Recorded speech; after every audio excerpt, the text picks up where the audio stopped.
नमस्कार, चर्चा में आप सभी का स्वागत है। मैं हूं आपके साथ आरेंद्र। हमारे देश में तमाम प्रकार की समस्याएं हैं। अधिकांश के लिए हम जागरूक नजर आते हैं, उस पर बात करते नजर आते हैं और किसी समाधान की ओर बढ़ते नजर आते हैं। लेकिन कुछ ऐसी समस्याएं होती हैं जिसको हम नजरअंदाज कर देते हैं या उसके प्रति लापरवाही का रवैया अपनाते हैं। लेकिन समय बीतने के साथ में ऐसी तमाम समस्याएं हमारे लिए एक विकराल रूप लेकर सामने आ जाती हैं। ऐसी ही एक समस्या है सड़क हादसे और उससे होने वाले जान और माल के नुकसान की। अगर आंकड़ों के लिहाज से बात की जाए तो पूरी दुनिया में सबसे ज्यादा सड़क हादसे हिंदुस्तान में होते हैं। इतना ही नहीं, दुनिया भर में अगर सबसे ज्यादा कहीं सड़क पे मौतें होती है एक्सीडेंट के चलते तो वो हिंदुस्तान में है।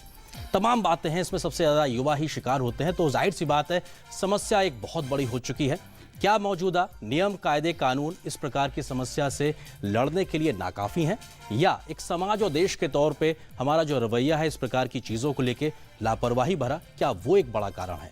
क्या वो विषय है, क्या वो समस्या है? इस मुद्दे पे आज गंभीर चर्चा के लिए हमारे साथ खास पैनल मौजूद है। उनसे आपका परिचय कराते हैं। मेरे साथ में मौजूद हैं अभय दामले साहब, आप संयुक्त सचिव हैं सड़क परिवहन एवं राष्ट्रीय राजमार्ग मंत्रालय में, जिनकी महती जिम्मेदारी इस प्रकार की पॉलिसीज बनाना कि हमारी सड़कें ज्यादा बेहतर तरीके से सुरक्षित रहे। बहुत स्वागत है सर आपका। इसके अलावा दूसरे खास मेहमान हमारे साथ प्रोफेसर देवेश तिवारी साहब हैं। आप प्रिंसिपल साइंटिस्ट हैं सेंटर रोड रिसर्च इंस्टीट्यूट से। रोड की डिजाइनिंग किस तरीके की हो, कैसी सड़कें हो जो कि ज्यादा सुरक्षित हो, कम से कम उस प्रकार की जो सोच है उस पर काम आप करते हैं, वो क्या चीजें हैं उसके बारे में आपसे जानेंगे। इसके अलावा तीसरे खास मेहमान हमारे साथ साजिद शेरियन साहब हैं, सेव इंडिया फाउंडेशन से। एक तरीके से समाज में काम करते हैं लोगों को जागरूक करने के लिए और सड़क दुर्घटनाओं पे लोगों की कम से कम मौत हो, इस प्रकार का काम वो खुद और उनकी संस्था करती है। आपका भी सर बहुत स्वागत है। चौथे खास मेहमान हमारे साथ में joint commissioner Delhi police Ajay Chaudhary साहब हैं। आप ट्रैफिक की जिम्मेदारी भी संभाल चुके हैं। इसके अलावा आपका एक लंबा अनुभव है कि पुलिस आखिर किस प्रकार से और महत्वपूर्ण जिम्मेदारी निभा सकती है इस समस्या से निदान के लिए। और उसके अलावा डॉक्टर सुषमा सागर हैं हमारे साथ, एम्स ट्रॉमा सेंटर में अपनी सेवाएं दे रही हैं, क्योंकि जो गोल्डन पीरियड की बात की जाती है किसी एक्सीडेंट के बाद में, वो कितना महत्वपूर्ण है उस बारे में आपसे विशेष रूप से बात करेंगे। इसके अलावा एस बांगा साहब जो कि ऑटो एक्सपर्ट है हमारे साथ में, कि हमारी सड़कों पे जो गाड़ियां हैं, चाहे वो प्राइवेट व्हीकल हो, कॉमर्शियल हो, वो और ज़्यादा सुरक्षित कैसे हो, इसके बारे में क्या कुछ काम वर्तमान में अभी तक हुआ है और आने वाले समय में होने जा रहा है, इस मुद्दे पे उनसे हम जानेंगे। इसके अलावा तमाम ऑडियंस है हमारे साथ में, आप सबका भी बहुत स्वागत है। अपने लिए एक बार जोरदार तालियां बजा दीजिए। लेकिन इस चर्चा को हम आगे बढ़ाएं तो उससे पहले एक नज़र डाल लेते हैं कि जिस समस्या पे हम बात कर रहे हैं, सड़क दुर्घटना की लेके, सड़क सुरक्षा सप्ताह भी चल रहा है, कितनी बड़ी समस्या है, अभी तक क्या कुछ हुआ है और आने वाले समय में क्या कुछ कोशिशें सरकार और समाज की ओर से हो सकती हैं, उस रिपोर्ट को देखिए, फिर इस चर्चा को आगे बढ़ाएंगे। भारत में सड़कों पर होने वाले हादसों की संख्या दुनिया में सबसे ज्यादा है। इतना ही नहीं, सड़कों पर जान गंवाने वालों में भारतीयों की संख्या दुनिया में सबसे अधिक है। भारत में हर 1 मिनट में कहीं ना कहीं एक सड़क हादसा होता है, जबकि हर एक 4 मिनट में एक भारतीय सड़क पर अपनी जान गंवाता है। 2014 में करीब 1.5 लाख लोगों को सड़क हादसों में हिंदुस्तान में अपनी जान गंवानी पड़ी। इसमें 1/3 से ज्यादा लोग 15 से 25 साल की उम्र के थे, यानी युवा सड़क हादसों में अधिक शिकार हो रहे हैं। ये समस्या इसलिए भी विकराल होती जा रही है क्योंकि देश में हर साल होने वाले सड़क हादसों से देश की जीडीपी को करीब 2% से ज्यादा का नुकसान पहुंचता है। देश में होने वाले सड़क हादसों में 78% हादसे ड्राइवर की गलती की वजह से होते हैं। देश में ड्राइविंग की समुचित ट्रेनिंग की व्यवस्था न होना और ड्राइविंग लाइसेंस हासिल करने की व्यवस्था का सही से पालन न होना भी इस प्रकार की समस्याओं की बड़ी वजह बनता जा रहा है। यही कारण है कि देश में करीब 30% ड्राइविंग लाइसेंस फर्जी हैं। देश में सड़कों की डिजाइनिंग में तकनीकी कमी के चलते भी करीब 2% हादसे होते हैं। देश में दुपहिया वाहन सबसे ज्यादा हादसे का शिकार होते हैं। इतना ही नहीं, हिंदुस्तान में करीब 12% की रफ्तार से सालाना गाड़ियों का रजिस्ट्रेशन बढ़ता जा रहा है, जिसकी वजह से भी देश में सड़क हादसों की संख्या बढ़ रही है। देश में हर साल जनवरी महीने में रोड सेफ्टी वीक मनाया जाता है। इस बार का थीम है टाइम फॉर एक्शन, क्योंकि अब वक्त आ गया है कि अगर अब नहीं चेते तो बहुत देर हो जाएगी। देश में सड़क हादसों में जान गंवाने वालों की संख्या में कमी लाई जा सकती है अगर हादसे के बाद वक्त रहते लोगों को पर्याप्त मेडिकल सुविधाएं मिल सके। इस बात का जिक्र प्रधानमंत्री नरेंद्र मोदी ने अपनी मन की बात कार्यक्रम में भी किया था और इस दिशा में प्रभावी कदम उठाने की बात भी कही गई है। देश में लंबे समय से रोड सेफ्टी बिल भी अटका हुआ है, जिसके चलते भी तमाम सुधारवादी कदम नहीं उठाए जा पा रहे हैं। कुल मिलाकर समस्या बेहद खतरनाक स्तर पर पहुंच चुकी है। इसके निदान के लिए भी मिशन मोड में काम करने की जरूरत है। तो सरकार ने साफ तौर पे कहा है कि टाइम फॉर एक्शन, यानी कि अब काम करने का वक्त आ गया, क्योंकि अब अगर नहीं चेते तो शायद बहुत ज्यादा देर हो जाएगी। सरकार की ओर से क्या कुछ चीजें हैं इस बारे में अभय जी हमसे उनसे बात करेंगे। अभय जी, आपको लगता है कि ये समस्या इतनी बड़ी हो गई, कहीं विकास की दौड़ में इस प्रकार की समस्याओं को हम नजरअंदाज कर गए, इस वजह से इतनी ज्यादा समस्या हो गई, और अभी क्यों, हम किस तरह से आगे बढ़ रहे हैं इस दिशा में आगे? देखिए, समस्या बहुत गंभीर है और इस समस्या को नज़रअंदाज नहीं किया गया है, परंतु जिस गति से कदम उठाने चाहिए उस गति से कदम शायद उठाए नहीं गए हैं। तो अब सरकार ने यह निर्णय लिया है, जैसे इस वर्ष की जो रोड सेफ्टी वीक का जो थीम है, टाइम फॉर एक्शन, यही यह दर्शाता है कि अब और देर नहीं चलेगी। अभी कुछ समय पहले भारत ने ब्राज़ील में एक ग्लोबल कॉन्फ्रेंस थी, उसमें माननीय मंत्री महोदय ने एक डिक्लेरेशन दिया है, भारत की तरफ से एक कमिटमेंट दिया है कि अगले 5 साल में हम जो रोड एक्सीडेंट्स है, जो फैटेलिटीज़ है, उनका दायरा 50% से कम करेंगे जी। तो इस बारे में बहुत सारी जगहों पे अलग अलग तरह से काम होना है। और रोड सेफ्टी एक ऐसा विषय है जिसमें गाड़ी कैसे बननी चाहिए, सड़क कैसे बननी चाहिए, एक ड्राइवर का एजुकेशन कैसे होना चाहिए, सड़क पे जो चलने वाले लोग हैं, बसों को जो इस्तेमाल करने वाले लोग हैं, वो कैसे उनका व्यवहार होना चाहिए। उसके अलावा ट्रैफिक पुलिस किस तरह से उसका व्यवहार करना चाहिए, ट्रैफिक पुलिस को क्या मदद मिलनी चाहिए, ऐसे बहुत मुद्दे हैं।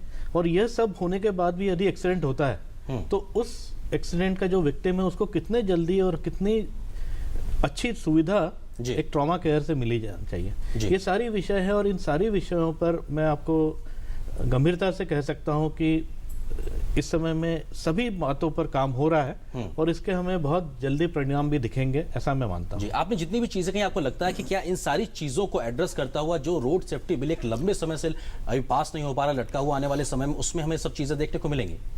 जी, रोड सेफ्टी बिल में काफ़ी अच्छे प्रावधान रखे गए हैं। जी, सबसे बड़ी बात इसमें टेक्नोलॉजी का काफ़ी प्रयोग किया गया है, जैसे ड्राइविंग लाइसेंस देना है, गाड़ियों की फिटनेस सर्टिफाई होना है, इस बारे में काफ़ी प्रावधान रखे गए हैं और उससे मूलभूत नज़रिया बदलेगा।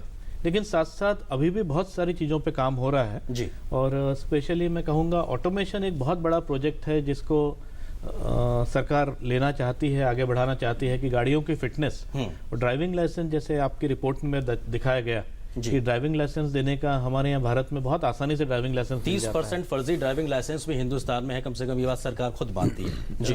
तो इस बारे में मैं ये कहूँगा कि ड्राइविंग लाइसेंस में यदि ऑटोमेशन लाया जाए, एक पूना में हमने एक सिस्टम बिठाया है जिसमें कैमरा से ड्राइविंग लाइसेंस जो टेस्टिंग होती है वो दी जा रही है।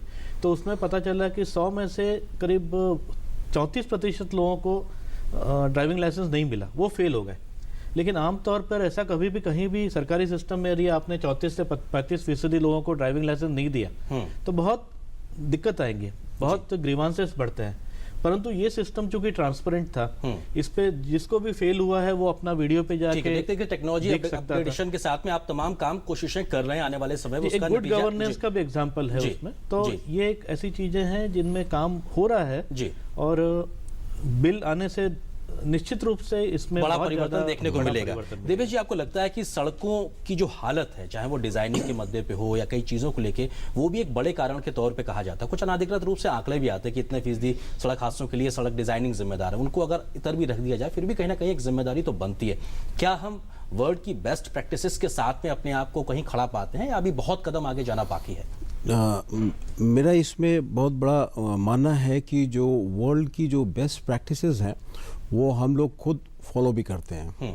और रोड डिज़ाइन और रोड सेफ्टी से रिलेटेड, रोड ज्योमेट्रिक से रिलेटेड जितने भी कोड्स बने हैं वो बहुत ही वेल मैनर्ड और वेल तरीके से सोच विचार करके बना हुआ है जी। तो उसमें कोई त्रुटि नहीं है। त्रुटि है उसको ज़मीन पे लाने पर, जैसे कंस्ट्रक्शन करना है तो कंस्ट्रक्शन टाइम पर कैसे उसको कंस्ट्रक्ट कर रहे हैं। जो ग्राउंड रियलिटीज़ है वहाँ पर प्रॉब्लम होती है। जैसे अगर आप देखें तो एक्सीडेंट के 4 मेन रीजंस होते हैं बेसिकली, जो मेरा अपना मानना है। जैसे पेमेंट डिज़ाइन है और पेमेंट रोड डिज़ाइन और रोड ज्योमेट्रिक्स है, फिर दूसरा आपका mechanical failure of the vehicle है, दूसरा psychological conditions of the driver है, फिर आपका एनवायरमेंटल कंडीशंस है, वो भी एक बहुत बड़ा इशू है। तो इसमें जो अगर आप परसेंटेज देखेंगे तो रोड डिज़ाइन से रिलेटेड कम परसेंटेज है rather than psychological and mechanical और एनवायरमेंटल कंडीशंस बहुत हैं। अगर आप रोड डिज़ाइन में देखेंगे तो रोड कंस्ट्रक्शन में जो प्रॉब्लम्स आती हैं जिसकी वजह से पॉटहोल्स आ गए या डेवलप हो गए, वो एक मेजर कॉज एक्सीडेंट होता है, इसमें कोई शक नहीं। एक बड़ा कारण ये भी होता है कि कुछ ब्लैक स्पॉट्स होते हैं सड़कों की डिजाइनिंग में, उसके अलावा कई बार कट्स ऐसे होते हैं जो ज्यादा एक्सीडेंट का कारण बनते हैं। क्या इस पे बहुत गंभीरता से हम या हमारी सरकार या व्यवस्था काम करती है? क्योंकि एक सहज सा सवाल है जो मन में उठता है। जी जी, बिल्कुल आपकी बात सही है। ब्लैक स्पॉट्स जो है बेसिकली जब कोई रोड कंस्ट्रक्शन होता है तो रोड कंस्ट्रक्शन से पहले उसके रोड डिज़ाइन को बाकायदे वेटिंग करते हैं उसको। ऐसा नहीं कि उसके रोड डिज़ाइन में कोई प्रॉब्लम है।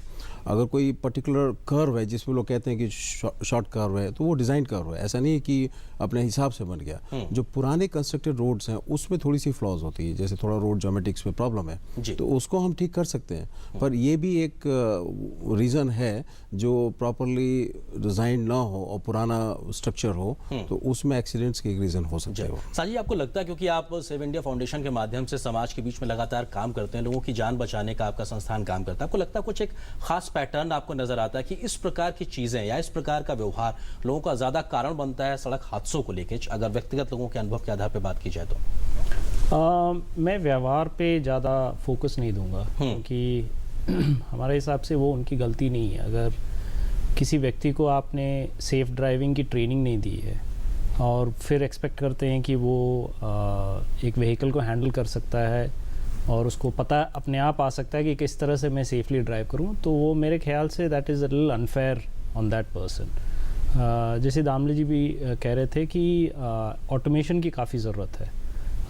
उसी हिसाब से लाइसेंसिंग और ड्राइवर ट्रेनिंग में ऑटोमेशन की काफ़ी इम्पोर्टेंस है, क्योंकि वही फिल्टर होता है जो डिसाइड करता है कि कौन गाड़ी रास्ते पे चला सकता है। जी, तो अभी वो सिस्टम ही फ्रैक्चर्ड है, वो है ही नहीं वो सिस्टम। तो इसलिए आप देखते हैं कि ऐसे काफ़ी लोग हैं जिनको पता भी नहीं है कि किस तरह से, I think 95% of people will not know कि किस तरह से सेफ ड्राइविंग करनी चाहिए। तो इसीलिए हम इतने बड़े फिगर्स हम देखते हैं, 1.5 लाख 2 लाख के करीब लोग जो हादसे में शिकार हो रहे हैं। तो एक सिस्टमिक फेलियर है, ये लोगों की फेलियर मैं नहीं बताऊंगी, ये हमारी सिस्टम की फेलियर है। लेकिन एक बड़ी कीमत तो चुकानी पड़ रही है हमको। करेक्ट। तो उसकी फर्स्ट जो रिस्पॉन्सिबिलिटी है वो लोगों की रिस्पॉन्सिबिलिटी नहीं है, वो गवर्नमेंट की रिस्पॉन्सिबिलिटी है। और मैं ये काफ़ी सराहना देना चाहता हूँ कि गडकरी जी भी और दामले जी की जो डिपार्टमेंट है जी, जो बिल इन्होंने लाया है वो उस सिस्टम को बनाने की कोशिश कर रहा है। जो फ्रेमवर्क जो मिसिंग है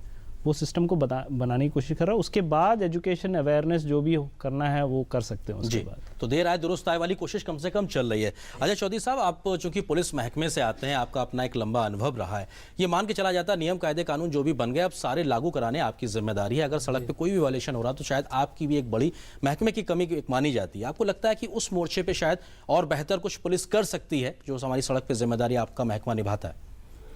देखिए, सबसे महत्वपूर्ण बात यह है कि इसमें 4 फैक्टर्स हैं। सबसे पहले एजुकेशन, उसके बाद फिर एनफोर्समेंट, उसके बाद इंजीनियरिंग और आखिर में आता है इमरजेंसी केयर।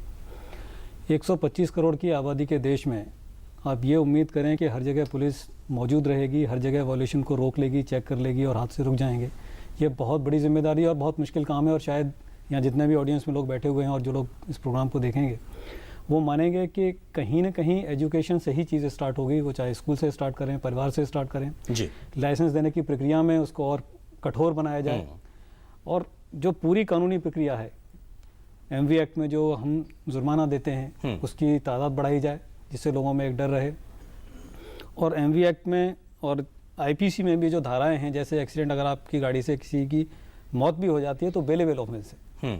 तो इस चीज़ को हमें कहीं ना कहीं जाकर पब्लिक डिस्कोर्स में लाना पड़ेगा, चर्चा में लाना पड़ेगा, मीडिया के माध्यम से, आप लोगों के माध्यम से, कि इस पर पूरी एक बहस हो। और जैसे कहा कि सिस्टम की फेलियर है या कि सबकी जिम्मेदारी है, तो एक जनता को दबाव बनाना पड़ेगा जिससे एक रोड सेफ्टी बिल जी जल्दी से जल्दी पास हो और तमाम एक आमूलचूल परिवर्तन पूरे व्यवस्था में किया जाए। आप सबकी जिम्मेदारी जो बात करें, जहां पे आपके महकमे की जिम्मेदारी की बात आती है, कई बार एक सहज सी धारणा बनती है कि साहब अगर रात में खासतौर से आप देखें कि पुलिस महकमा नियमों को पालन कराने की बजाय किन्हीं और चीजों में ज्यादा मशगूल सा नजर आता है। एक सामान्य सा परसेप्शन है, आप भले ही मैं व्यक्तिगत तौर पर नहीं कह रहा हूं, लेकिन इस चीज को भी क्या आपको लगता है सुधारने की जरूरत? शायद वो लापरवाही भी एक बड़ा कारण बनता है। परसेप्शन जो भी है, लेकिन जो भी पुलिस की जिम्मेदारी है, मान लीजिए कि रात में, जैसे आप कहते हैं बड़े शहरों में हम एंट्री हैवी व्हीकल्स को 11 बजे के बाद देंगे जी, जो ड्राइवर्स बड़े 12-12 पहियों वाले ट्रक लेकर किसी ढाबे पर बैठकर इंतजार कर रहे हैं और उनको किसी स्पेसिफिक टाइम में एक जगह पहुंचना है,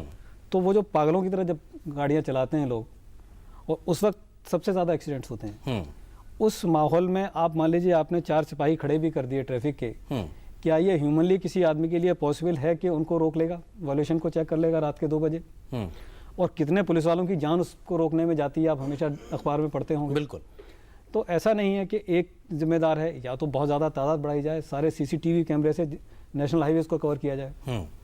जो 1,52,000 की तादाद आप बता रहे हैं 50,000 की, उसमें से 52,000 हादसे नेशनल हाईवेज पर होते हैं। ठीक बात। और फिर वही सवाल उठेगा कि उसमें डिज़ाइन कैसी है, कहाँ पर फ्लाईओवर होना चाहिए, कहाँ सबवे होना चाहिए, कहाँ अंडरपास होना चाहिए। आपने एक्सप्रेस हाईवे बनाया यहाँ से लेकर आगरा तक। अब जो आसपास के गांव के लोग थे, मेरा खेत एक तरफ था, आधा खेत मेरा दूसरी ठीक बात, तरफ ये चला व्यवहारिक गया। बातें आप कह रहे हैं जो मैं चीजें देखने ट्रैक्टर को मिलती हैं। अपनी हाँ। छोटी सी जुगाड़ का व्हीकल लेकर या ट्रैक्टर लेकर मैं 40 किलोमीटर क्यों चलूंगा, मैं तो वहीं से शॉर्टकट लूंगा। तो तमाम इतने सारे फैक्टर्स हैं कि इसमें पूरे सारे जितने भी डिपार्टमेंट्स हैं, जितना कोऑर्डिनेशन है, मॉर्थ है और दूसरे इंस्टीट्यूशंस हैं, सबको मिलकर एक बहुत लॉन्ग टर्म प्लानिंग करनी पड़ेगी। और एनफोर्समेंट भी उसका अहम पहलू है। मैं ये नहीं कहता एनफोर्समेंट का डर नहीं होगा, जैसा कि अभी थोड़ी देर पहले बातचीत हो रही थी कि साहब दिल्ली में एनफोर्समेंट बेटर है तो लोग दिल्ली में आने से पहले सीट बेल्ट लगा लेंगे, हेलमेट पहन लेंगे। हाँ, तो उस सोच को और फर्क जैसे ही लाने आप की दिल्ली से जरूरत बाहर है। निकलेंगे तो आप जी। इमीडिएटली सबसे पहले हेलमेट उतार कर रख लेते हैं। हाँ। और दिल्ली के भी तमाम ऐसे इलाके हैं जहाँ पर के डेंस एरिया से लोग नहीं लगाते। हाँ, तो जाहिर सी बात है, वो कम से कम अपनी awareness- सुरक्षा के लिए खुद को आगे करना हो। डॉक्टर सभी को आगे आना होगा। जी, सुषमा सागर, आपको लगता है कि कोई भी एक्सीडेंट पहले तो ना हो, लेकिन अगर हो जाता है तो उसके बाद के जो शुरुआती गोल्डन आवर होते हैं, जो शुरुआती घंटे होते हैं, वो किसी भी घायल व्यक्ति के लिए बहुत जरूरी है उसकी जान बचाने के लिए? आपको लगता है कि उस दिशा में भी अभी हमारे पास में उतना बड़ा एक पूरा मैकेनिज्म है कि हम जो भी सड़क है उसके पैरेलल इस प्रकार की व्यवस्थाएं हों कि हम बेहतर तरीके से लोगों को मेडिकल सुविधाएं या असिस्टेंस दे सकें?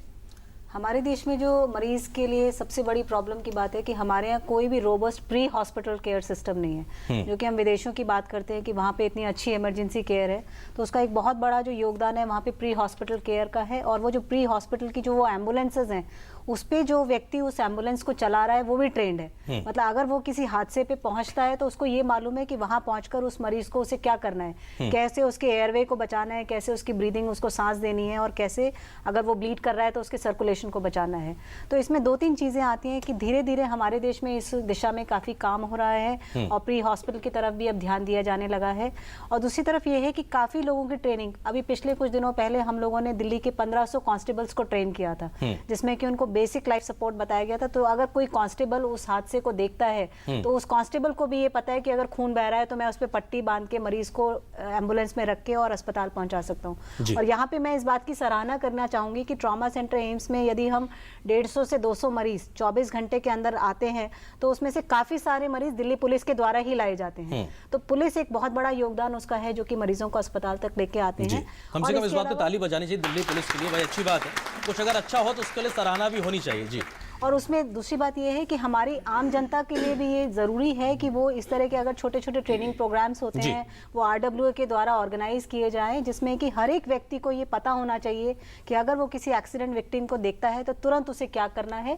चाहे गोल्डन आवर में आप ना पहुंचा पाएं, पर अगर यदि 2-3 घंटे में भी आप उसको निश्चित नजदीकी की सुविधा उपलब्ध करा सकते हैं तो काफी लोगों की जान बचाएगी। एक छोटा सा आपसे जवाब और चाहेंगे, आपको लगता है कि कई बार, चूंकि आप दिल्ली में एम्स जैसे अस्पताल में, बहुत बड़ा अस्पताल है, कई छोटे जगहों पे जब एक्सीडेंट होते हैं तो वहां पे जो अस्पताल है कई बार मना कर देते हैं, जबकि सुप्रीम कोर्ट की रूलिंग से इस बारे में आपके पास ऐसे भी केसेस ज्यादा आते हैं? जी, ऐसा वैसे सरकार ने और हमारी कोर्ट ने इस तरह के निर्देश दिए हुए हैं कि गुड समैरिटन लॉ में कि जो भी अस्पताल जहां पे एक्सीडेंट विक्टिम पहुंच रहा है वो उसको मना नहीं कर सकते हैं, और जो भी व्यक्ति उस एक्सीडेंट वाले मरीज को लेके आ रहा है उससे कोई सवाल जवाब नहीं किया जाएगा। वो सिर्फ मरीज को वहां छोड़कर और चुपचाप जा सकता है बिना अपनी आइडेंटिटी को बताए बगैर। पर काफी लोग इस बात से घबराते हैं, उनके अंदर ये भय है कि मैं मरीज लेके आया हूं तो शायद पुलिस मुझे ही पकड़ लेगी। जी, चलिए अजय जी, इसका जवाब दे दीजिए, एक बार स्थिति साफ हो जाए कि क्या पुलिस से डरना चाहिए अगर कोई व्यक्ति मदद करने के लिए आगे आता है? ऐसा बिल्कुल नहीं है, लेकिन भय बना हुआ कहीं अभी? नहीं, ऐसा भय नहीं है। एक लोगों की मानसिकता बनी हुई है कि हम क्यों चक्कर में पड़े, तो एक हेजिटेशन है, उसको मैं समझता हूं जैसा मैडम ने कहा कि मिलकर सब लोग काम करेंगे तो इस तरह इसको तो बहुत जल्दी खत्म किया जा सकता है। जी, एस बांगा साहब हमारे साथ ऑटो इंडस्ट्री से जुड़े हुए हैं। आपको लगता है कि भारत में जो गाड़ियां सड़कों पे चल रही हैं, जो बनाई जा रही हैं, चाहे वो प्राइवेट व्हीकल्स हों या कॉमर्शियल व्हीकल्स हों, क्या वो बहुत सुरक्षित हैं, या सुरक्षा के जो स्टैंडर्ड हम जो अपना रहे हैं वो पर्याप्त है, या अभी बहुत कुछ काम करना बाकी है? नहीं, अगर आप कारों की बात करें तो ऑलरेडी सुरक्षा के उसके अंदर काफ़ी साधन है। लाइक साइड में बार लगे हुए हैं, बलून लगे हुए हैं, अंदर सेंसर लगे हुए हैं, जो भी अगर अब उसमें अगर जाएं तो दिखता है कि वो कार के अंदर वाले को तो हम सेफ कर लेंगे। जो आप कह रहे हैं कार में सेफ्टी फीचर नहीं है, सेफ्टी फीचर हैं। इवन आगे अब जो नई टेक्नोलॉजी आ रही है, स्टील थिकनेस कम करके हाई डेंसिटी के स्टील लगाए जा रहे हैं ताकि जब एक्सीडेंट होता है तो इम्पैक्ट ना हो। बट मेन बात यह है कि बाहर का जो बंदा, वो कार वाला तो सेफ हो गया, लेकिन हमारी जो आप जो कह रहे हैं ना, गाड़ियां भी पूरी तरह सुरक्षित नहीं। कई बार ऐसी जो सेफ्टी फीचर्स की गाड़ियां ऐसे एक्सीडेंट होते हैं, उसमें लगता है कि वो जो मैकेनिज्म था वो भी शायद फेल हो गया, काम नहीं किया। ऐसे भी केसेस आते हैं। नहीं, नॉर्मली जो भी आप चाहे छोटी कार ले लें या हाई एंड ले लें या लो एंड ले लें, हर गाड़ी में कम से कम 50,000 से लेकर 2 लाख रुपए तक की सेफ्टी फीचर लगे हुए हैं। मतलब आप कह सकते हैं कि 10% से ज़्यादा सेफ्टी के ऊपर गाड़ी का ध्यान रखा गया है। बट बात है इंफ्रास्ट्रक्चर की। अगर इंफ्रास्ट्रक्चर नहीं, एक्सीडेंट, पहले बात ये होनी चाहिए कि एक्सीडेंट हुआ क्यों, क्या रीज़न है उनके, वो इन डिपार्टमेंट पुलिस वालों का या जो भी ये लोग देखते हैं तो उसको प्रेटो बनना चाहिए, चार्ट बनना चाहिए, इस रीज़न से ये रोड ठीक नहीं थी या टू व्हीलर वाला वो सारी चीजें कर रहे हैं। लेकिन हमें एक ये भी है ना कि अगर खुदा ना खास्ता किसी वजह से एक्सीडेंट हो रहा है तो कम से कम गाड़ी इतनी सुरक्षित हो कि किसी की जान बच सके। इतने हाई स्टैंडर्ड हमको अपनाने चाहिए। नहीं, अभी ऐसा नहीं है कि नहीं है, बट अभी जिस तरह से हमारी देश की कंडीशन है उस हिसाब से ठीक है। हम अगर मैच करें यूरोप वगैरह से तो उनका पास इंफ्रास्ट्रक्चर डिफरेंट है। उनके पास अगर वहाँ 100 किलोमीटर की स्पीड से चलते हैं, 40 किलोमीटर की स्पीड पे भी एक्सीडेंट होता है, जो कि एक सरप्राइजिंग है। वहाँ 100 किलोमीटर पे भी एक्सीडेंट नहीं होता क्योंकि दे हैव स्टेट रोड, और उनका एक वही कारें हम हिंदुस्तान में ले आए। एक उसका स्पीड, पुलिस कहती है इस स्पीड पे जाओ, उधर वो कट लगे। बेसिक हमारा होना चाहिए कि एक्सीडेंट हो क्या, रूट काज पे जाके उस रूट काज को करेक्ट करना चाहिए। ठीक है, तो सारी प्रॉब्लम्स को समग्र तरीके से उसको एक तरीके से अपनाने की जरूरत है और सभी मोर्चों पे थोड़ा थोड़ा काम करने की जरूरत है। फिलहाल एक छोटे से ब्रेक के लिए रुकेंगे, लेकिन ब्रेक के उस पार जब वापस आएंगे तो हमारे साथ जो तमाम जनता मौजूद है यहाँ पे उनके सवाल और सुझाव लेंगे और उसके आधार पर जानेंगे कि और क्या चीजें समाज के माध्यम से भी हो सकती है। फिलहाल चर्चा में एक छोटे से ब्रेक के लिए रुकते हैं।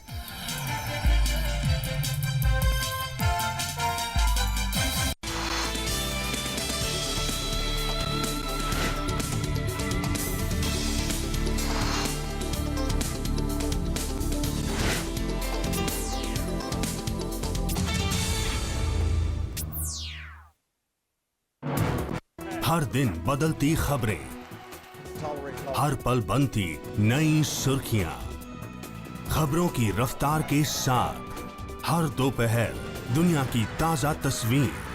दोपहर समाचार रोजाना 2 बजे सिर्फ DD न्यूज पर। सुर्खियों की भीड़ में अहम खबरें, असल मुद्दे जो डालते हैं आपकी जिंदगी पर असर। दिन भर की हर बड़ी खबर का बेबाक विश्लेषण, सच, सटीक, संपूर्ण। न्यूज नाइट, सोमवार से शुक्रवार रात 8 से 10 बजे सिर्फ DD न्यूज पर।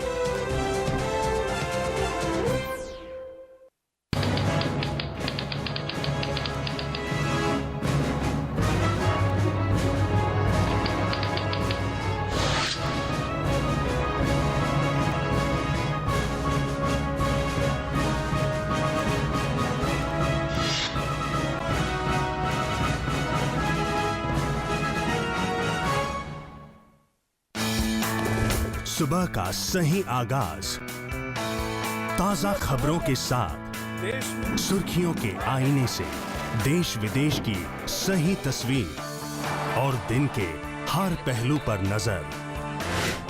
नया सवेरा सोमवार से शुक्रवार सुबह 7 बजे सिर्फ DD न्यूज पर।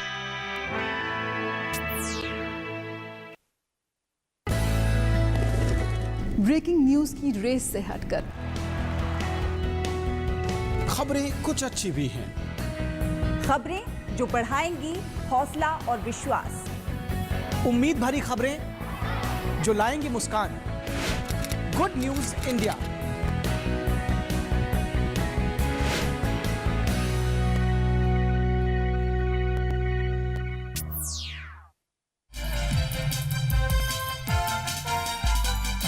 और इस छोटे से ब्रेक के बाद आप सभी का स्वागत है चर्चा में। और आज हम बात कर रहे हैं सड़क सुरक्षा को लेकर और हमारे साथ तमाम जो जनता बैठी उसमें खास मेहमान भी हमारे साथ में डोरिस फ्रांसिस हैं, ट्रैफिक वॉलंटियर हैं और गाजियाबाद शहर जो कि दिल्ली से लगा हुआ इलाका है वहाँ पे अपनी सेवाएं देती हैं। और क्या वो बड़ी वजह है उनसे ही जानते हैं और किस तरीके से वो अपनी ये सेवाएं दे रही हैं। डोरिस, आपको थोड़ा सा ये बताइए कि आपको क्या वो बड़ी वजह नजर आई कि आपको लगा कि हमें अब वॉलंटियर के तरीके से काम करना चाहिए और किस तरीके से आप काम करती हैं? जी, पहले तो मैं ये बता दूं, मेरा सबको नमस्कार, मेरा नाम डोरिस फ्रांसिस है।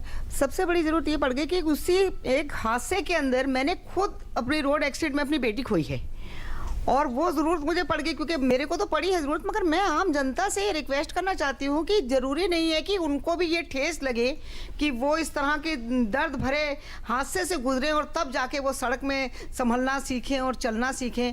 और जिस तरह से बाइकें चलाई जाती हैं, जिस तरह से गाड़ियाँ चलाई, जैसे अभी कहा गया कि भाई चलिए कार में तो आप सेफ्टी कर देंगे, मगर बाइक में आप कैसे सेफ्टी कर सकते हैं, मुझे ये बता दीजिए। क्योंकि ना तो उसकी स्पीड कंट्रोल होती है, ना ही उनमें शीशे लगे होते हैं जो साइडों में देखे, और ना ही वो हेलमेट यूज़ करते हैं, मोबाइल का यूज़ करते हैं और दोनों कानों में लीड लगी रहती है। हालांकि उसके लिए तो खैर जिम्मेदार खुद वो व्यक्ति है जो इस प्रकार की चीज़ें कर रहा है। और कौन सवाल इधर से पूछना चाहते हैं? जी सर, मैं देवेश सर से क्वेश्चन पूछना चाहूँगा। हमारे यहाँ सुरक्षित सड़क हो, इसके लिए अभी तक कितना शोध हुआ है और उस शोध पे कितना खर्च हो रहा है? और हम केवल सड़कों को ही ना सुरक्षित बनाए बल्कि हमें पूरा तंत्र विकसित करना होगा, तो उस संबंध में हमारे यहाँ कितनी संभावनाएं हैं और क्या उसमें विकास हुआ है? ठीक है, एक और सवाल। जी, सड़कों पे सिक्योरिटी प्रोवाइड है, हम रूल रेगुलेशन से अवगत है कि हमें किस ओर चलना चाहिए, कहाँ रुकना चाहिए, कब चलना चाहिए, इनके बावजूद भी आए दिन एक्सीडेंट हो रही हैं। और इसे एनालिसिस किया जाए या फिर आमतौर पे देखें तो इसके सबसे बड़ा और मुख्य रीज़न है नशे में होना, नशे में गाड़ी चलाए जाना। ठीक बात है। तो मेरा ये कहना है कि जब डीएल प्रोवाइड होती है तो सिर्फ गाड़ी चलाने आना और गाड़ी की फिटनेस नहीं, व्यक्ति की भी फिटनेस को इंक्लूड की जाए कि जो व्यक्ति आवश्यकता से अधिक शराब इत्यादि का सेवन करते हैं। सही बात है, शराब बिल्कुल। आपका सवाल आ गया देवेश जी, आपको लगता है कि ये जो बात आई थी यहाँ से कि आखिर किस तरीके से हम क्या बहुत बड़े स्तर पे क्या काम करते हैं या कर रहे हैं, या इस प्रकार के प्रोविजंस हैं कि हम बहुत अपनी सड़कों को सुरक्षित बना पाएं?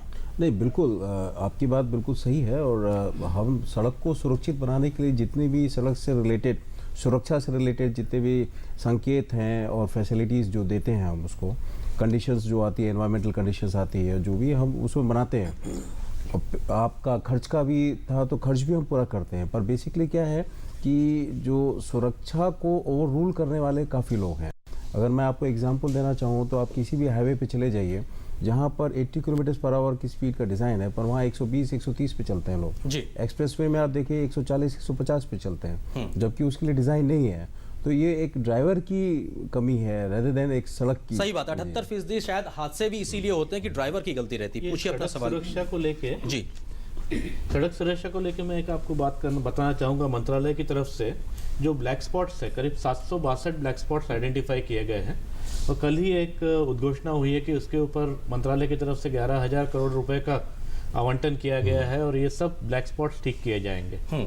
तो ये बहुत बड़ा एक 200 ऐसे मुद्दा है जो इसके बारे में शुरुआत कहीं ना कहीं से करनी पड़ेगी जी, और वो शुरुआत हो चुकी है।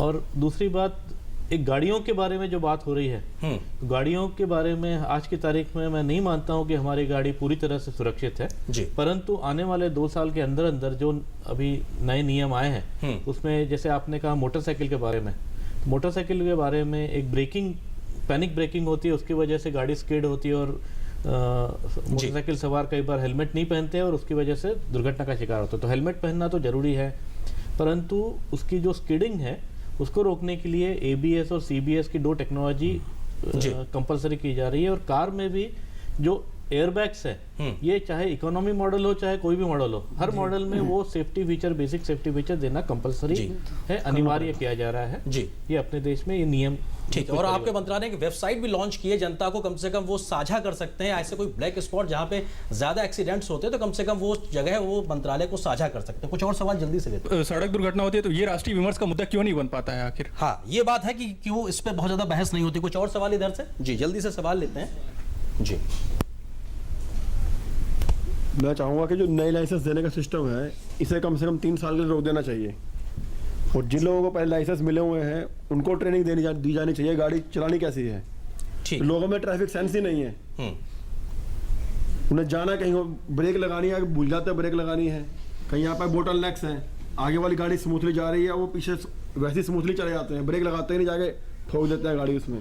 जी लीजिए सर। जो बाईपास के कट्स होते हैं, जब बाईपास नीचे की तरफ उतर रहा होता है तो उसके कट्स कुछ ज़्यादा होते हैं, तो जो बाईपास से गाड़ी उतरती है तो थोड़ी स्पीड तो उसकी वैसे ही बढ़ जाती है उतरते वक्त, तो वैसे ही उसके बाइक्स की स्लिप होने के चांस ज़्यादा बढ़ते हैं, पीछे से आने की गाड़ियाँ टकराने की ज़्यादा चांस। कितना साइंटिफिक अप्रोच के साथ में आगे बढ़ रहा है, जी पूछिए। शहरों में और बड़े शहरों में और छोटे शहरों में जागरूकता की कमी है। बड़े शहरों में तो जागरूकता फिर भी सड़क हादसे के बारे में है, लेकिन छोटे शहरों में जागरूकता बिल्कुल नहीं है। हम हिंदुस्तानी हम ये सोचते हैं कि ये किस्मत से हो गया, किस्मत थी, एक्सीडेंट हो गया। छोटे शहरों में एक और दिक्कत ये होती है कि जो जेब्रा क्रॉसिंग वगैरह है, पेडेस्ट्रियन वगैरह है, ये बिल्कुल स्पेसिफाइड नहीं होता। तो इसके बारे में हमारी सरकार क्या कर रही है? ठीक है, एक और सवाल, उसका जवाब लेते हैं जल्दी से। जी पूछिए। सर मेरा सवाल आपसे है कि ऑटो एक्सपर्ट हम साइंस और टेक्नोलॉजी की बातें करते हैं, हम जो बाइक में या कार में जो टेक्नोलॉजी यूज करते हैं वो हमारा डेवलप कंट्री के जहाँ पे नेशनल हाईवे बहुत ही अच्छे हैं, बट हमारे यहाँ को जो हाईवे है वहाँ पे कहीं स्पीड ब्रेकर कहीं और, जेब्रा क्रॉसिंग कहीं और। ठीक है, फर्क ये पड़ता है कि हम आगे पीछे और दोनों पहिए में डिस्क ब्रेक लगाते हैं, यहाँ तो कार में डिस्क पे लगाते हैं, मारते ब्रेक कहीं और, रुकते कहीं और है। ठीक, आपका सवाल है भांगा साहब। आपको लगता है कि जो बात अभी अभय साहब ने भी कही थी कि आने वाले 2 साल में हम एक बड़ा बदला हुआ ऑटो इंडस्ट्री को देख सकते हैं, या बाइक के लिहाज से कहा जाए उस लिहाज से, क्योंकि सेफ्टी फीचर्स पे बहुत ज़्यादा काम करने की एक दबाव कहीं ना कहीं अब सरकार की ओर से आपकी इंडस्ट्री पे होगा? नहीं, मैंने पहले ही आपको बताया कि कार जो मैन्युफैक्चरिंग हो रही है उसके अंदर सेफ्टी फीचर लगाए जा रहे हैं एज पर रिक्वायर्ड टुडे, और आगे फ्यूचर में जो है वो तो आते ही ऐड होते जा रहे हैं। एवरी टाइम यू आर, जो भी नई गाड़ी आ रही है उसमें बेटर फीचर सेफ्टी के आ रहे हैं। मैंने जैसे अब पहले बताया, हाई टेंसाइल मटेरियल लगना शुरू हो गया, साइड बीम लग गए, बलून रिक्वायरमेंट के हिसाब से इकोनॉमिकल और हायर वाले पे अलग अलग है, किसी में 2 बलून है तो किसी में 8 बलून है, इससे डिफरेंट इशू।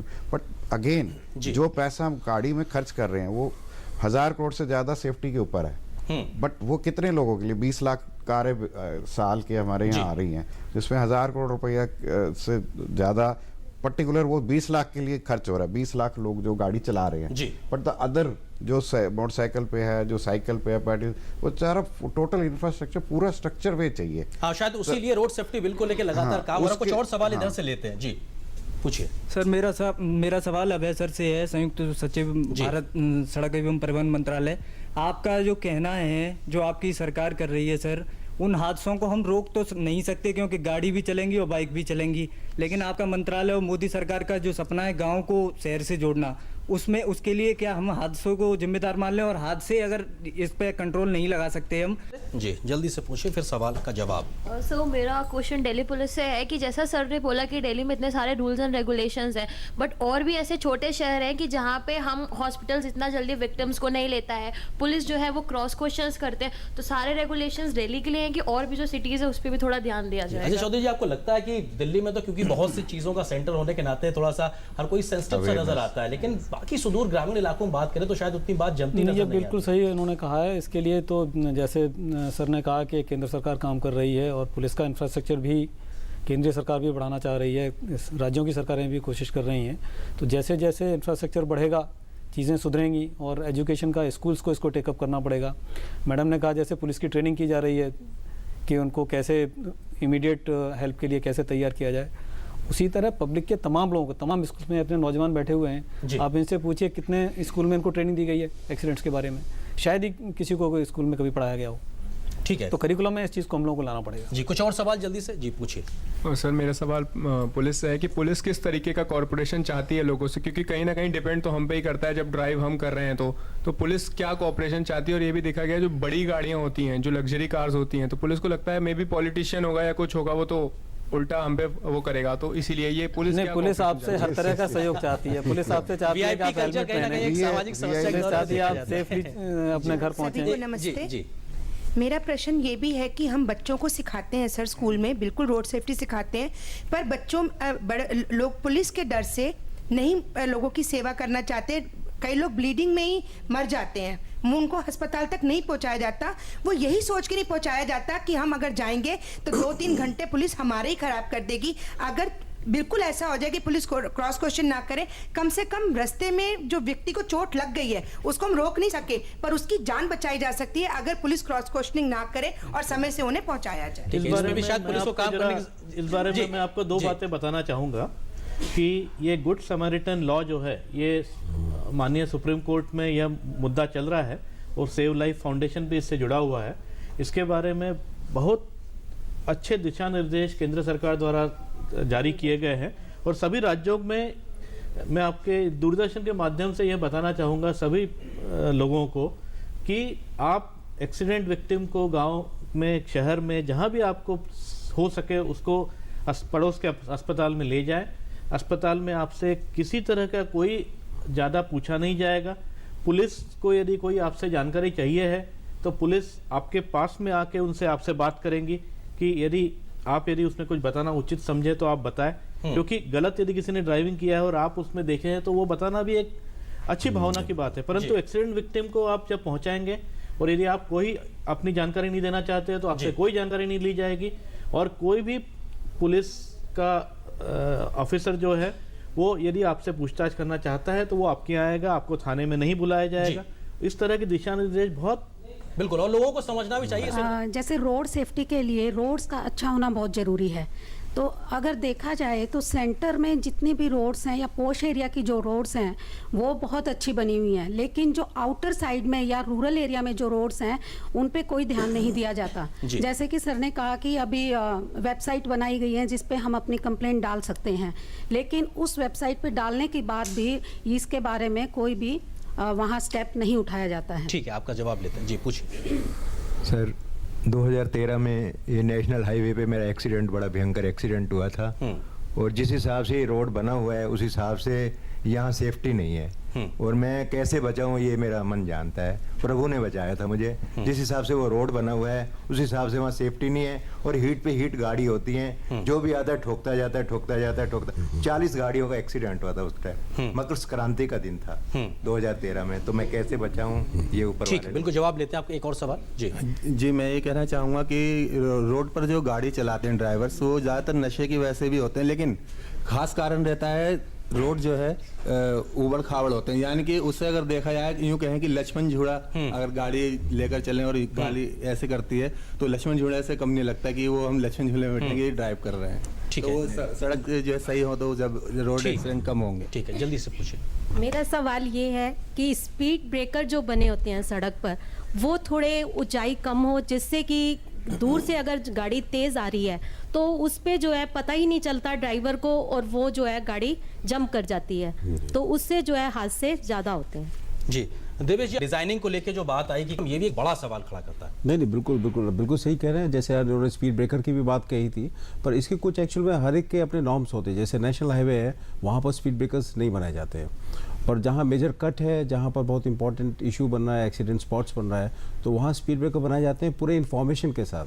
पूरा सांकेतिक उसमें इन्फॉर्मेशन रहता है और आइडेंटिफाई कर लेते हैं कि यहाँ आपको लग जाएगा कि स्पीड ब्रेकर है। बाकी जो रोड डिज़ाइन से मतलब है तो डिज़ाइन तो हमेशा रोड ठीक होता है, पर जो उबड़ खाबड़ है वो कंस्ट्रक्शन क्वालिटी का प्रॉब्लम है जी। अब इसमें क्या है कि जो अगर आप देखेंगे कौन इसको मेंटेन कर रहा है, नेशनल हाईवे तो नेशनल हाईवे को मेंटेन कर रही है, पर जो रूरल रोड्स हैं, जो अर्बन एरियाज़ की रोड्स हैं, म्यूनिसिपैलिटी उसको मेंटेन कर रही है। ठीक है, कहीं पर तो उसमें दिक्कत आती है कि कैसे मेंटेन किया जा रहा है, वहाँ पर वीकनेसेस हैं। हालांकि अब ये बात भी कही जा रही है कि रोड सेफ्टी एक तरीका से उसका भी ऑडिट होगा और जिसको ये जिम्मेदारी दी गई है सड़क बनाने के लेके उसकी ये जिम्मेदारी होगी कि वो उसको बहुत अच्छे तरीके से मेंटेन करके रखे। इस प्रकार से तमाम और भी क्या कुछ कदम उठाए जा रहे हैं आने वाले समय में और इस समस्या से, सड़क हादसों से निपटने के लिए और क्या प्रभावी कदम हो सकते हैं, जानेंगे अपने मेहमानों से एक छोटे से ब्रेक के बाद।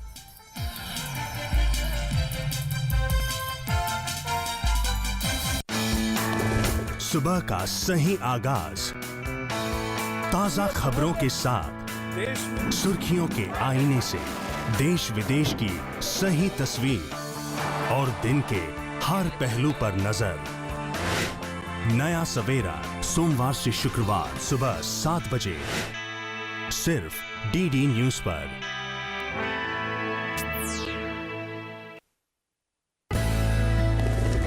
ब्रेकिंग न्यूज की रेस से हटकर खबरें कुछ अच्छी भी हैं, खबरें जो बढ़ाएंगी हौसला और विश्वास। उम्मीद भरी खबरें जो लाएंगी मुस्कान। Good news India.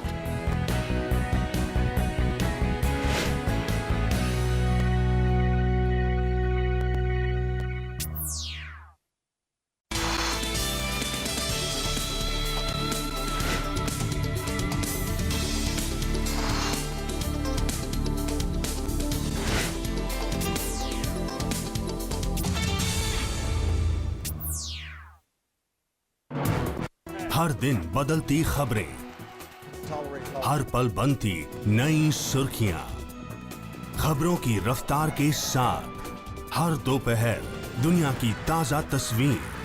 दोपहर समाचार रोजाना 2 बजे सिर्फ DD न्यूज पर।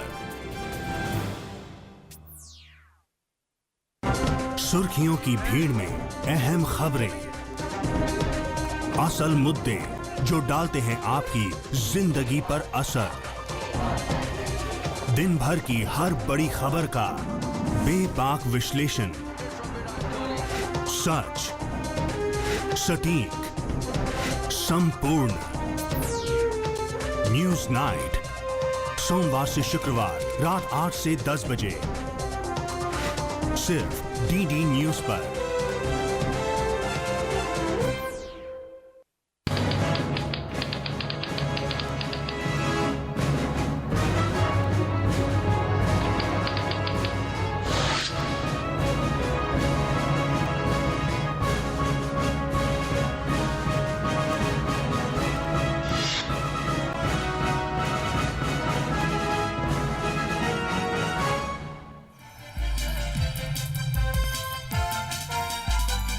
और इस छोटे से ब्रेक के बाद आप सभी का स्वागत है। आप देख रहे हैं चर्चा में और आज हम बात कर रहे हैं सड़क सुरक्षा की। तमाम खास मेहमान हमारे साथ लगातार मौजूद हैं। मांगा साहब, हम आपसे जो लगातार बात कर रहे थे हमारी गाड़ियों की सुरक्षा को लेके, अगर हम कॉमर्शियल व्हीकल्स की बात करें तो कई बात इस चीज़ों की भी लेके चल रही है कि साहब वो भी इस प्रकार से डिज़ाइन की जाए कि खासतौर से ट्रकों में कि उनसे जो हादसे होते हैं उनकी में भी कमी आ सके। उसको लेके कुछ खास काम हो रहा है इंडस्ट्री में?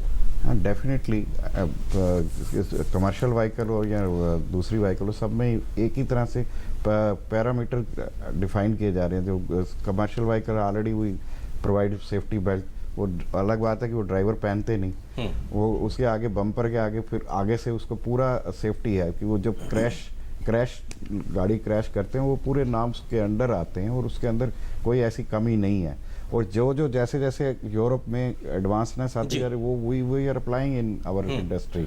ये हमारे अपनी इंडस्ट्री में हम उसको इस्तेमाल में ला रहे हैं टाइम टू टाइम। ठीक है सुषमा जी, डॉक्टर आपको लगता है कि जिस प्रकार से समस्या के आंकड़े बताते हैं वो अपने आप में एक बड़ी विकराल होती नजर आ रही है, हमको एक समाज के तौर पे भी किस तरह से जागरूक होकर आगे आने की जरूरत है कि हम इस प्रकार की चीजों को कम कर सकें? सबसे बड़ी है कि हमें अपने बिहेवियरल चेंज करना पड़ेगा, हमें अपने व्यवहार को बदलना होगा और बचपन से ही हमें माँ बाप को अपने बच्चों को ये समझाना होगा कि सड़क के कुछ नियम और कानून होते हैं जिनका हमें पालन करना है। जैसे हम छोटे बच्चे को सिखाते हैं कि सड़क पार करते समय दाएं देखें बाएं देखें, उसी तरह से हमारे जो और बच्चे युवा होते जा रहे हैं उनको ये बताना है कि ईयर प्लग लगाकर जो आजकल वो सड़क पर चल रहे हैं, वॉक कर रहे हैं या फिर वो बाइक चला रहे हैं या कार चला रहे हैं, उसका वो प्रयोग ना करें और वो काफ़ी जानलेवा हो सकता है।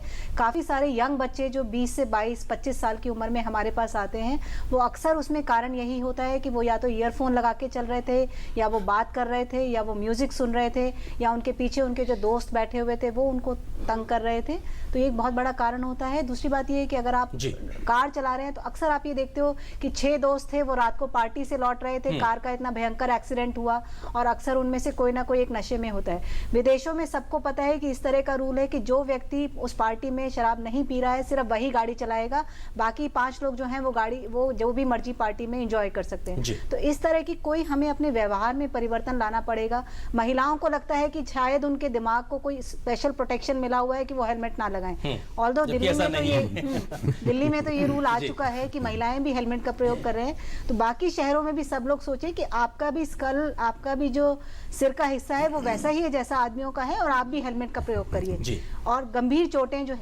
इस वजह से आ सकती हैं, पीछे जो व्यक्ति बैठा होता है गाड़ी में या बाइक पे वो हमेशा अनअवेयर होता है, क्योंकि जो चला रहा है वो सतर्क है, जो पीछे बैठा है वो बिना सतर्क होता है और अक्सर ज्यादा गंभीर चोट उसी को लगती है। जी, तो समाज को भी सचेत रहने और व्यवहार में बदलाव की जरूरत है। अजय जी, आपको लगता है कि जो भी लोग सड़क हादसों में जान गंवा रहे हैं उसमें सबसे ज्यादा या कहा लोगों 50% से ज्यादा युवा हैं, ऐसे में शराब पी के गाड़ी चलाना, ओवर स्पीडिंग करना या एक थोड़ा सा टशन को लेके भी आजकल के युवाओं पे सवाल उठता रहता है, आपको लगता है कि इसको ज़्यादा कंट्रोल करने की ज़रूरत है और शायद वहाँ पे आपकी महकमे की जिम्मेदारी बढ़ जाती है? मैं इस पर आऊँगा। जैसे अभी कमर्शियल व्हीकल की बात आपने उठाई थी, तो सबसे पहले मैं ये अनुरोध करूँगा कि डेडिकेटेड कमर्शियल फ्रेट कॉरिडोर्स होने चाहिए जिसमें कि गाड़ियों के इंटरमिक्सिंग से बचा हो। जैसे वहीं पर एक ही रोड पर हमारी स्लो मूविंग रिक्शा भी चल रहा है, उसी पे रेहड़ी वाला भी चल रहा है, उसी पर कार भी चल रही है, उसी पर ट्रक भी चल रहे हैं, उसी पर डंपर भी चल रहे हैं। तो एक ये बहुत महत्वपूर्ण पहलू है। दूसरा फिर कानून को मानने की बात आती है, ज़्यादा से ज़्यादा अवेयरनेस, और जैसे आपने कहा कि बेल्ट न लगाना ड्रंकन ड्राइविंग है, और जैसा मैडम ने कहा कि जो उसने शराब पी है उसको तो बिल्कुल नहीं चलाने देना है, और जो वायलेशन कर रहा है उन लाइसेंसेस का जल्दी से जल्दी निरस्तीकरण किया जाए और फ्यूचर बैन किया जाए। इस आदमी ने अगर रिपीटेड ऑफेंस किया है तो 3 बार के बाद इसका फिर लाइफ में कभी लाइसेंस नहीं बनेगा। इस तरह की तमाम चीजें हम लोगों को कानून के तहत लानी पड़ेगी। बिल्कुल, और सख्ती से लागू करना पड़ेगा। शाजी शेरियान, आपको लगता है कि आप समाज से लगातार राफ्ता रखते हैं इस प्रकार की घटनाओं को लेकर, आपको लगता है कि कुछ पहले शुरुआती कदम ये 4-5 चीजें हो सकती है जो सरकार को करने चाहिए, प्राथमिकता के आधार पर शायद ज्यादा संख्या या एक्सीडेंट की उससे कम हो सकती है? नहीं, सरकार मेरे हिसाब से इस जो नया सरकार है वो कर रही है, क्योंकि जैसे दामले जी ने कहा, जो गुड समैरिटन गाइडलाइंस जो बाहर अभी आया है, मई में आया है, उसके बाद सुप्रीम कोर्ट के साथ काम भी किया जा रहा है, ये काफ़ी ऐतिहासिक एक कदम है। जब हम सेव लाइफ फाउंडेशन ये इस मुद्दे को हम पे काम करना शुरू किया था तो 3 चीज़ थी जो बाहर निकल के आई कि क्यों लोग मदद करना नहीं चाहते। एक है पुलिस हरासमेंट, दूसरी है डिटेंशन, हॉस्पिटल में डिटेन किया कर दिया जाता है पैसे के लिए, और तीसरी बात है लॉन्ग कोर्ट प्रोसीजर, जो कोर्ट के मामले में फंस जाते हैं। तो जो गाइडलाइंस जो अभी आई है वो काफ़ी ऐतिहासिक है। अब इसको और स्ट्रॉन्ग बनाने के लिए एक नियम की ज़रूरत है, क्योंकि गाइडलाइंस की एक ये होती है, लिमिटेशन होती है जी। तो पहली बात तो वो है जी। दूसरी बात, जो रोड सेफ्टी बिल की जिक्र किया जा रहा है वो अगर हम अन्य देशों को देखें जो इस परिस्थिति से गुजर चुके हैं, उन्होंने जो अपनी स्ट्रैटेजी बनाई थी वो एक कॉम्प्रिहेंसिव स्ट्रैटेजी थी। अब साउथ ईस्ट एशियन नेशंस की भी बात कर ली, वियतनाम या कंबोडिया है, उनकी भी सिमिलर हमारी तरह परिस्थिति है, जिस तरह की गाड़ियाँ वो चलाते हैं, लेकिन उनकी जो स्ट्रैटेजी थी वो शुरू हुई थी लेजिस्लेशन से, ताकि एक फ्रेमवर्क बन सके। तो सरकार में इंटेंट है करने की है और काफ़ी कुछ किया भी जा रहा है, लेकिन अगर इसको हम जड़ से निकालने की कोशिश हम करें, और टाइम फॉर एक्शन जो कहा जा रहा है वो एक फ्रेमवर्क और लेजिस्लेशन से ही होगी। जी बिल्कुल। देवेश जी, आपको लगता है कि एक तो रोड डिजाइनिंग आप लोग करते हैं, उसके बाद उस पर काम होता है, एक रोड डिजाइनिंग स्थानीय लोग भी कर लेते हैं, बीच में कट बना देना ही कर देना, कम से कम ऐसी डिजाइनिंग हो कि स्थानीय मॉडिफिकेशन ना हो पाए, कुछ इस पर भी काम चल रहा है? इस पे काम बहुत कोशिश किया गया, पर हमेशा ये पाएगा कि उसको तोड़ देते हैं, तो उसके ऊपर FIR लॉज होता है, अरेस्ट भी किया जाता है और फाइन भी होता है, पर इसका कोई परमानेंट रेमेडियल मेजर नहीं। मतलब नेशनल हाईवेज में हम लोगों ने बहुत देखा हुआ है कि वहाँ पर कट नहीं है, फिर भी ज़बरदस्ती कट बना दिया। तो बेसिकली वहाँ की जो लोकल पुलिस है उनको सपोर्ट करना चाहिए, और जो आज की रेट पे जो भी कंसेशनर हैं जा रहे हैं तो उनको पूरा सपोर्ट मिलता है जी।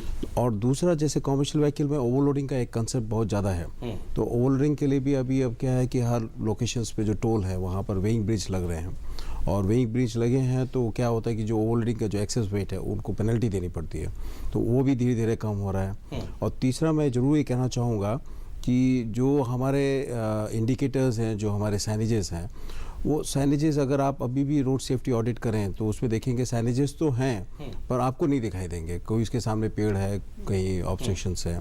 तो जैसे इन्होंने बताया कि road signages, road safety audit भी शुरू हो गया है, वो एक बहुत अच्छा उसका एक रेमेडियल मेजर है। अभय जी, एक फाइनल कमेंट, आपको लगता है कि जो बात अजय चौधरी साहब ने कहा कि एक डेडिकेटेड फ्रेट कॉरिडोर या इस तरह की चीज़ें होंगी, हम अलग अलग तरीके से जाएं, क्योंकि अगर हम आंकड़ों के लिहाज से देखें तो लगभग 9% पैदल यात्री भी अपनी सड़क हादसों में जान गंवा देते हैं। कई बार शायद वो इसलिए उसके जिम्मेदार भी नहीं होते, कोई घटना उनको ऊपर आके एक तरीके से उनकी मौत का कारण बन जाती है। आपको लगता है कि उस दिशा में भी काम करने की बेहद ज़रूरत है? कि डेडिकेटेड फ्रेट कॉरिडोर बहुत अच्छी बात है, लेकिन आज यदि हम सोचें कि पूरे भारतवर्ष में यदि 1,52,000 किलोमीटर नेशनल हाईवेज है, उसमें यदि हम डेडिकेटेड कॉरिडोर की बात करें, फ्रेट कॉरिडोर की, तो इसमें बहुत ज़्यादा एक इन्वेस्टमेंट की बात है। तो रोड सेफ्टी जो विषय है उसमें बहुत सारी चीज़ें करने की बात है, लेकिन जहाँ तक कमर्शियल व्हीकल्स की बात है, मैं आपको बताना चाहूँगा कि बस और ट्रक दोनों के लिए हमें लगता है कि हम लोग उनको एक विलन बना के कई बार चलते हैं। ऐसा नहीं है। वो ड्राइवर उनको भी उन्हें वे साइड एम्यूनिटीज अच्छी प्रोवाइड करनी चाहिए, जिसके ऊपर अभी प्रावधान किया जा रहा है कि लगभग 1200 वे साइड एम्यूनिटीज ट्रक टर्मिनल्स बनाए जा रहे हैं कि ड्राइवर को एक रहने की जगह मिले। वो ड्राइवर को भी हम लोग किस तरह की सुविधा दे रहे हैं, ये भी हमें देखना बहुत जरूरी है। हम लोग एक आमतौर पर हमारी एक धारणा बनी हुई है कि वो लोग सब गुनहगार है। ऐसा मैं नहीं मानता हूँ ऐसा है।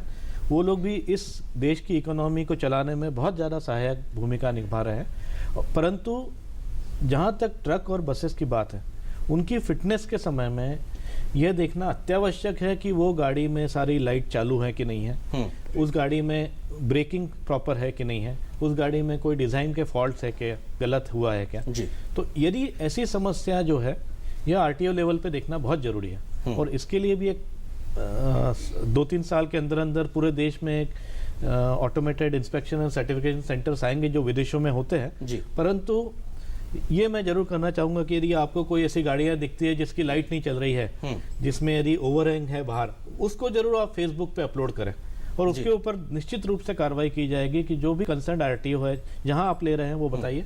कंसर्न आरटीओ की वो गलती है हो सकती है और उसके ऊपर उनको आगे कार्रवाई कर सकते हैं। बिल्कुल, तो एक तरीके से कार्रवाई करने की बात की जा रही है और आने वाले 1-2 सालों में और बेहतर तरीके से रोड सेफ्टी पे प्रोविजंस बना के उनको लागू करने की बात की जा रही है, जिससे कम से कम आने वाले 5 सालों में जो एक्सीडेंट की जो आंकड़ा है उसको 50% तक कम किया जा सके। भले ही नियम कायदे कानून कितने भी बने, उनको लागू करने में कितनी भी तरीके अपनाए जाए, लेकिन समाज को भी अपनी जिम्मेदारी निभानी होगी, क्योंकि ये सारी चीज़ें कहीं ना कहीं हम आपकी इंडिविजुअल की सुरक्षा से जुड़ी हुई है। तो जाहिर सी बात है सरकार अपनी जिम्मेदारी निभा रही है, लेकिन हमको समाज के तौर पे, अपने एक व्यक्तिगत तौर पे अपनी जिम्मेदारी को भी निभाना होगा। तो आज चर्चा में बस इतना ही। आप सब मेहमानों का बहुत शुक्रिया हमारे साथ इस चर्चा में शामिल होने के लिए। आप ऑडियंस का भी बहुत शुक्रिया हमारे साथ चर्चा में शामिल होने के लिए। अगले सप्ताह किसी और विषय के साथ फिर होगी आपसे मुलाकात। तब तक के लिए इजाजत दीजिए। नमस्कार।